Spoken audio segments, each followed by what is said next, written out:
कालीकांत को आ गया है होश। होश आते ही कालीकांत करने वाला है जागृति पर जानलेवा हमला। आपको बता दें कि सीरियल जागृति एक नई सुबह में अब आ चुका है। एक धमाकेदार ट्विस्ट कालीकांत कोमा से बाहर आने के बाद अब यह लग रहा है कि जागृति ने ही उस पर गोली चलवाई थी और वह उसे जान से मारने की कोशिश कर रही थी। इसी वजह से कालीकांत अब उसे जान से मारने की योजना बना चुका है। उसने एक बड़ी प्लानिंग कर ली है। वह जागृति को मारने के लिए चाकू उठाता है और उसकी ओर बढ़ने लगता है, लेकिन तभी कालिंदी देख लेती है कि कालीकांत को होश आ गया है। वह उसे समझाती है कि यह वक्त बेवकूफ़ी करने का नहीं बल्कि दिमाग लगाने का है। उसे कुछ ऐसा करना होगा कि जागृति इस घर से दूर चली जाए और फिर वह उसे खत्म कर सके। अब आपको बता दें कि जागृति 7 दिन के लिए रिपोर्टिंग के लिए एक नए थाने पर जाने वाली है। इसी दौरान कालीकांत उसे किडनैप करवा लेगा।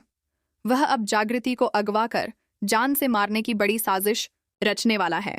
जागृति को बचाने के लिए सूरज तो पहुंचेगा, लेकिन जागृति एक बहुत बड़े ट्रैप में फंसने वाली है और यह ट्रैप कालीकांत ने ही रचा है। लेकिन अब खुलने वाला है एक बड़ा राज। कालीकांत पर गोली चलवाने वाली जागृति नहीं बल्कि शशिकांत था। जी हाँ, शशिकांत वापस आ चुका है क्योंकि वह कालीकांत की सारी संपत्ति अपने नाम करवाना चाहता है। वह कालीकांत को खत्म करके सत्ता अपने नाम करना चाहता है, अपनी पत्नी के साथ मिलकर। शशिकांत और उसकी पत्नी ने मिलकर यह सारी साजिश रची है।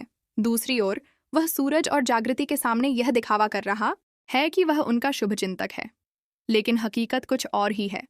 अब कहानी में आने वाला है एक बड़ा धमाका। कालीकांत को होश आने का मतलब है कि सूरज और जागृति की जिंदगी में तबाही आ गई है, खासकर जागृति के लिए, क्योंकि कालीकांत अपने बेटे सूरज को तो शायद माफ कर दे, लेकिन जागृति को कभी नहीं।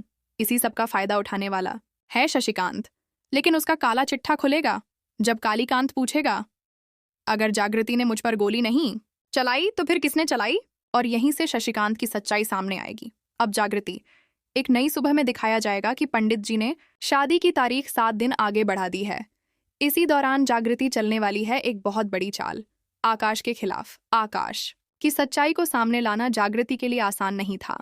दूसरी ओर सूरज भी अपनी सच्चाई साबित करना चाहता है। वह जागृति को कभी खुद से दूर नहीं करना चाहता, इसलिए अब वह सबके सामने, पार्टी में, सभी रिश्तेदारों और अफसरों के सामने जागृति की मांग भरने वाला है और ऐलान करेगा कि जागृति मेरी पत्नी है और हमेशा मेरी पत्नी ही रहेगी, चाहे जो भी हो जाए। हमारा रिश्ता कभी नहीं टूटेगा, ये रिश्ता अटूट है। यह सब देखकर सपना भी बहुत खुश हो जाएगी, लेकिन फिर भी वह सच्चाई किसी को बता नहीं पाएगी।